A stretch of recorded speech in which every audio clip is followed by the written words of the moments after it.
Hello guys, welcome back to my channel. Ama Michelle ni chuan Milias kania ZMC final year July me kani hey voina chuan guest kania podcast ang devin in hey chit chat me kanon ti dona ama ka video tang kani me shwe tanga la to fans tran te hello nei ve do introduce la Nahin kanya ZMC zirlai final year zirlai kanya hey podcast ta min kawa kalome mema hey hey aku lantia inge impression dan khatian don sei velin mani po khane thian te kan ai thian pa kha ka lo bia chu ti ka ti tem te voice record te khan ka thon sa ka ta khan lo lo ve em em khoi chang ngei sei len Mizoram hian Rengdil Mami district hian kapiana train ka oma kumnga ka oma chuan khami nuwa kolasi ba kanom le kumnga khami nu rang khan aizola kan ron ping phea chuan aizola kumung za 2000 za 2013 na rang khan kanom char chuan schooling te khoi chang ngei ti te primary le middle kha Saint Maria Kolasi ba ka kala chuan heta higher secondary le higher kha chu Saint Paul's train ka tia simple chang pass out ti na ni mo chuan ZMC tin ngei ron zir hey state quota kan nia category 2 kan hun lai category 2 state government employee apa te hi state government employee kan nia chu mi wang heta ni te kan pe a chuan heta ZMC kan insia klinga chuan hei kan hun lai han ti mai la kan lu lai khan category 2 kan ta ma se tu na chuan category 3 angin kanom to ta new rules angin mizo ni si lo ma se anu le pa Mizoram state government noi thok ang khan ni chumo in fiat lo chang lo se ve me ni chu chuan 12 is of atang kumengza nge tian ni doctor ri ronzir coaching te kalem chuan coaching ni kal chuan sai ma la coaching hi Akash Kolkata hian ka Kolkata so ka Kolkata chuan kumni coaching katia chuan heta minwa ka inziak klingani hei ta kan ron lu ma atang ka hreto an tilema counseling atang khan ni ta mel chu kan in shelo ma se min ko la chuan counseling te kha aizol ka voi khan rong kal na te nia khata khan motor chu na tur te kha zo ta kha chal tlang atang khan kan chuang ta counseling higher and technical vela khan tro kan in mu sak ber ni ta khan mi hnuwa khan counseling zo hnuwa khan November live feel khan mi kha kan ti October November December 2020 khan ni ta tero khan mi hnuwa khan class kan tran chu 2021 February tang kan tran ta chuan hostel me ta tan khan mi no so ma kha kan in ton ma sak ber na ni chu ke chu Manipur khan kom ta dai a hai mi no ko la in room me tila te kha ron tia chuan koi chong hai nem te ho room te kha mi lo than saka mi lo enge occupy sak ta ko lom ve em ni chu chuan enge MBBS he tum shim ngen tin ngai ti tum shim hey college tanga po ka mu thawa amai ro chu ka chun zum talawa MBBS ka tum ve shim chuan ke chuan ka heta u nau dang te ni chana sei la ke ma hi single child kane ke ma chau kane u le nau ka nei lo fa patuat ani chama hei tu na chana hul te an nei vek to au pan me to em ma ama ka chuan clean safe ani mo sampo toi ta hey ang deu hen kan ni hey clean safe en mo chuan tu nei hul kha hei chit che dani engpo nang pon min zo the ke pang ka zo tang cheo hul kha ka tian wifi kal pui do nem chỉ là fail nga lên này mấy vai trong cái quy đó là exam đó là chân smart đây là lần khá ngay đồn ta chuan in tiếng em mizo trong in thiam tu na khan introduce to thawa yom na vel khan to thawa thiam dan te in zirem nge chen te ko ma trong nge te lai trong in tiếng nge le nang po vai ni thawa is thiam dan han soi phot la ai nang thawang ai nang ve thau ni chu chan chei mizo ram tang piang le sei lian kan ni angin hei thian te kan no ko ma khang tang khan ashan pa enge ashan pa ngan va zir chok to lo tin an chu tro chuan tuna khoi moi nom tuna tlang no ma kan nom tlang nom kuli ko na tro chuan khan mi ma khan ko la si ve la te no ma kami tlang no ma kan main model venga kan china chuan ka chung kan tlang no ma kan peng phea chuan hei te ta trong class 12 thleng tuna chuan MBBS lampang ani to class 12 thleng enge subject du berte maths chuan ni subject du lo ber biology biology ma se MBBS ta ni chuan amak ma se hei biology lampang lai na kan rom kal ta te ni chumo tu na hian chuan biology ka du lo na chan bere chu by heart clear hi oma MBBS maths hi chu hei cho anuama chuan hei by heart shan tur khom lo concept kha man to chuan formula pakhatin question tam tak a cho thei ti na ngani chu hei brain clock man vel pakha ngai to lo formula pakhat kha question kha aking vek ma se biology ang vela chuan ani vela wa each and every line it's different mo chuan mizoram ni hmu dan ten soi la Mizoram hi chu mo a compare thei lo ka ti kan khwa in compare tum che la chu khwa pui la soi lo khwa kan khwa hi West Bengal ania Kolkata mi kan ya chuan hei kan khwa hi alum me ma chuan pollution te tama hei renew hi reng hei class 12 thleng kha chuan heta ka oma Mizoram a kami nuwa coaching turin ka bakal kha chu hei a ri reng a ambulance te kha te ai uncle renga chu hei kar khat vel kam tir kar khat ka chu kamule thei lo mà xem Mizoram chu ni lo ti na chuan hei angoya are ko ka anuam chuan what about the people like mishing as a general angin mishing pai hei an fel an tlom ngai Mizoram ang mishing hi chu mu har hei an wang ang kan khwa lam hi chuan ma chuan an ri ru tha chuan komena po khan ron soi zel ta a inge mizo nula te mu dan kha kha ngai tat hei an du le don ta heta zot lo po ni lan ron zo le don thawa nge mizo nula in nangma ni nula le mizo nula in thongna ngi mo du dan dan khan ni nei hei chu hei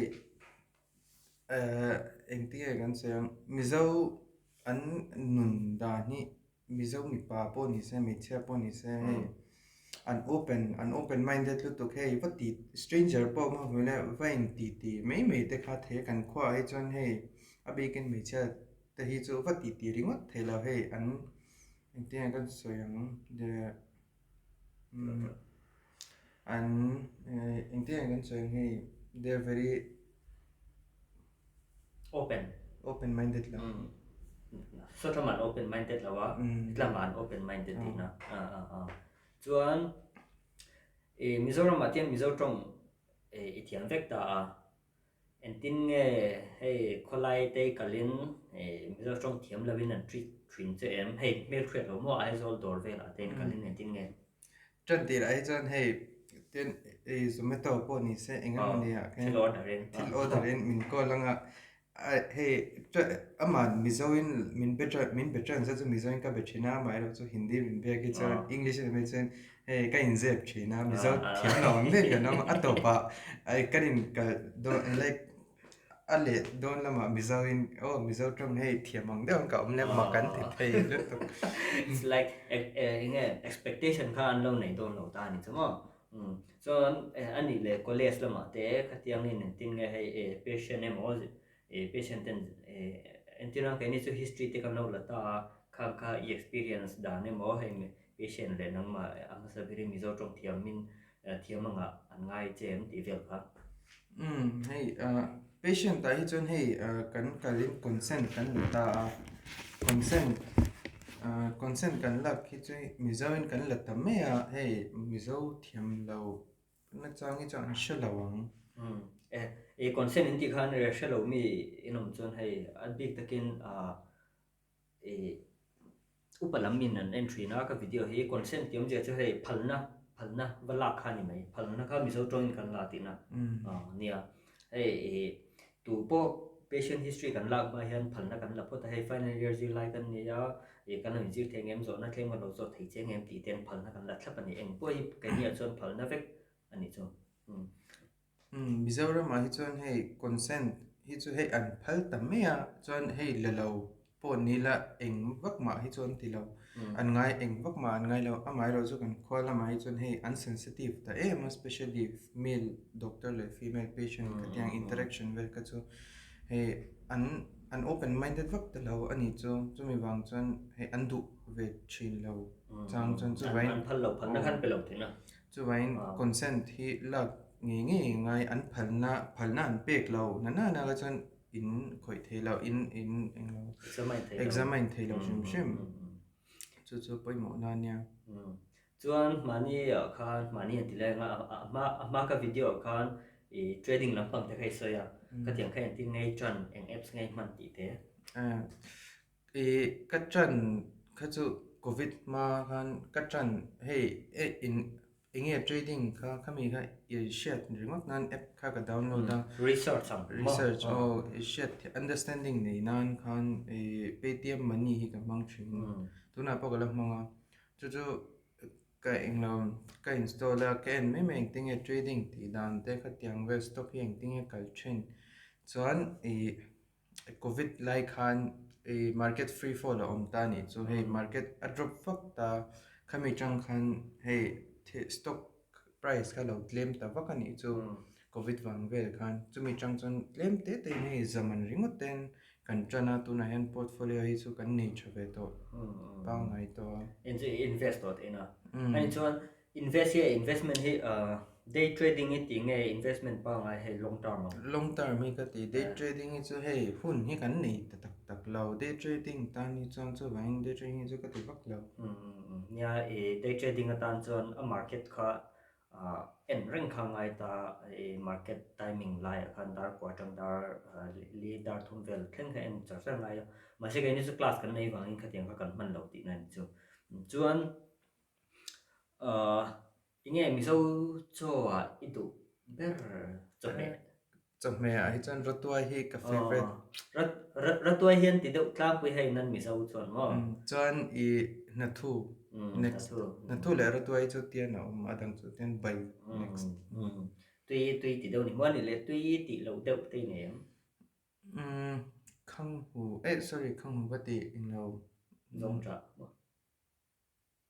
kha rim chada ba khang hu tro khang hu thau khang hu kha ai bi nang da bi nang chu zong trang zo ani lo ha rim chada bin ang da she pa eng lo apan chin tu panjan smelling da kha soya bin ang kha soya amin tu na ke pokan theng chu le bekang bekang i du lo ani chuan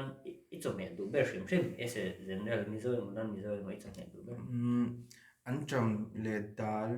an cham bai hi tui ka ti an cham bai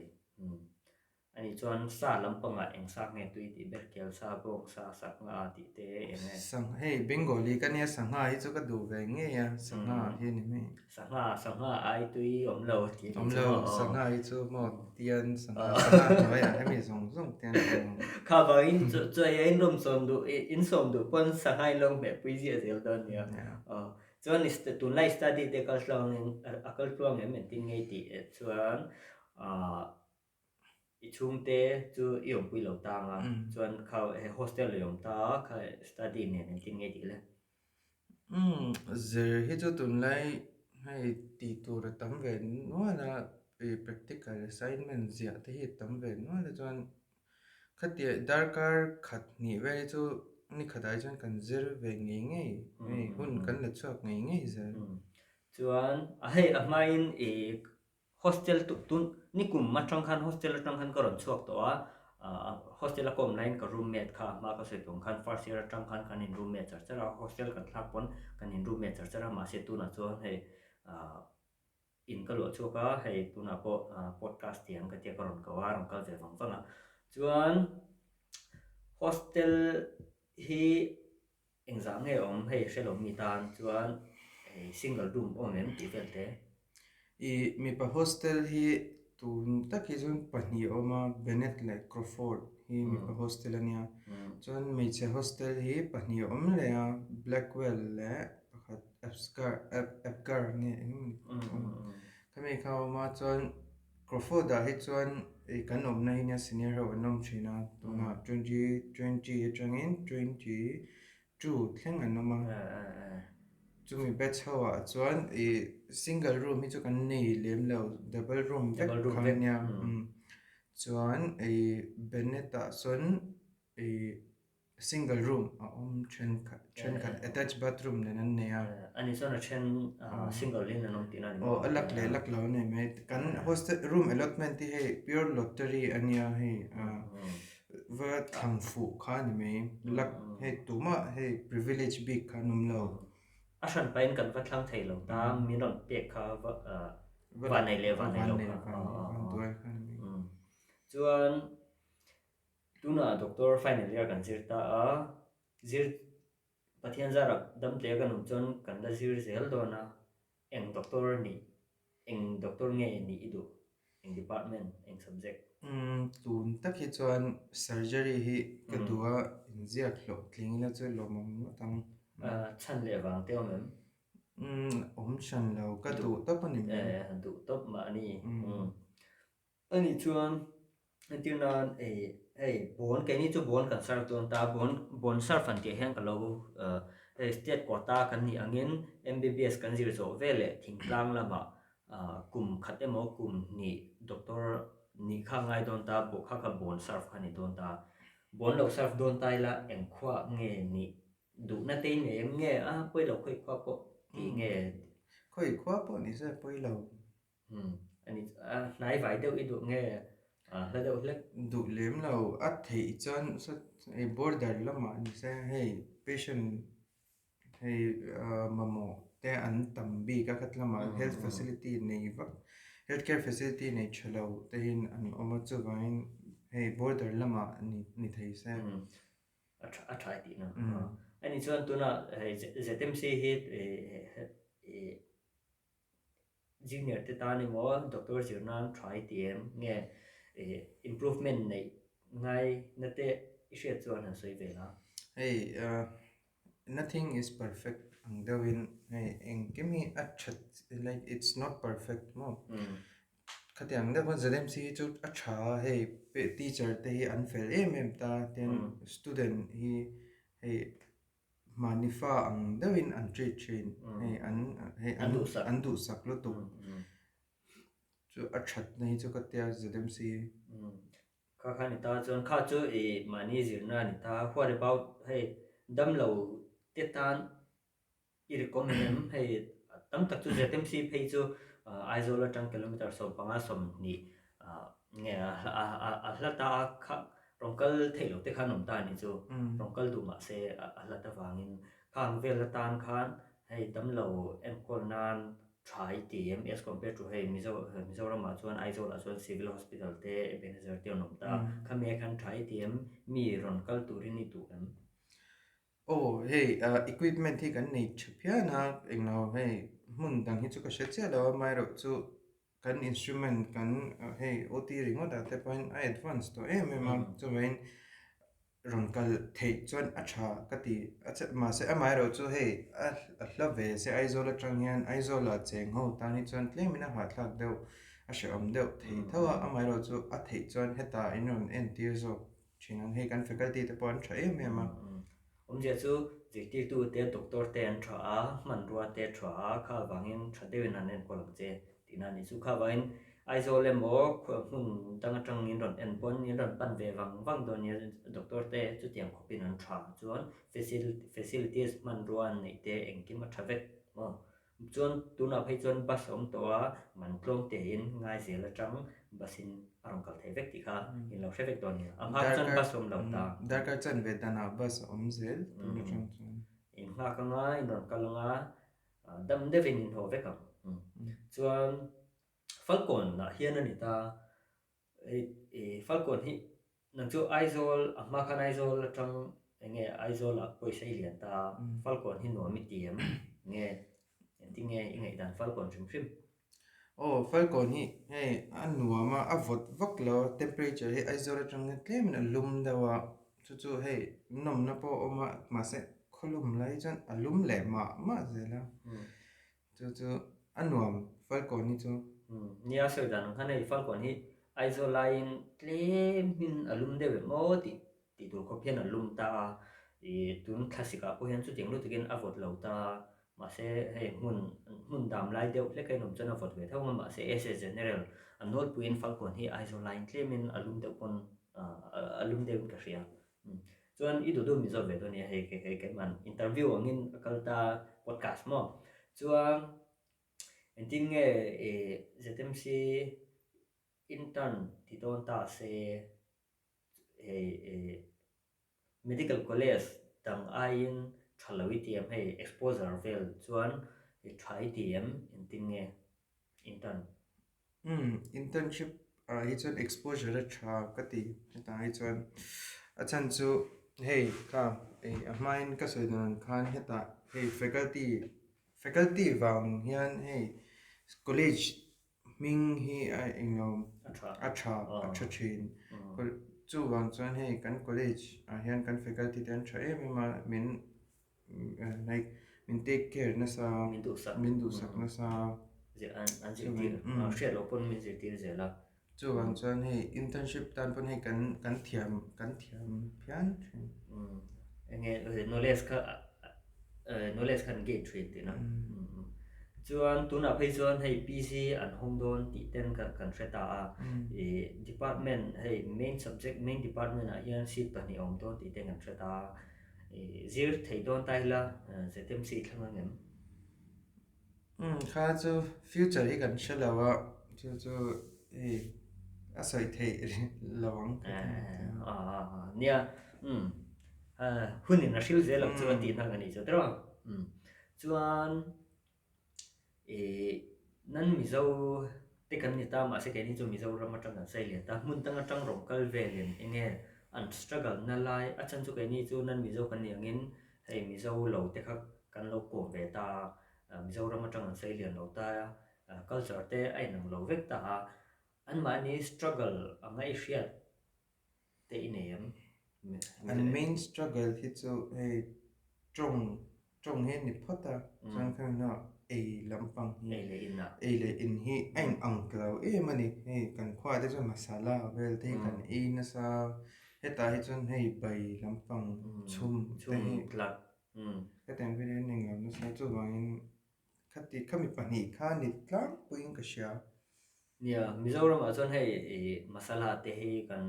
war lo ta mizowin tui an ti chuan a hang lampang kha ni ta a hang to phot chuan fatui ve hang tui khop me ti khan ti ta ma se mun dang a chuan masala tam kha tui ti khan lo ti ta ai nang lo thei khop me a tiang a chuan 20 minutes vel ani to 20 minutes vel ani to a nge soi du te nem kan nge kan top do nanga viewer te tan ka den zo na chu ga in zo na sa be to du to shi mai la ni dang ga din mulenga ni dang a ni mule ve don ya chuan next video ka ni mule ve ka stay healthy and be creative bye bye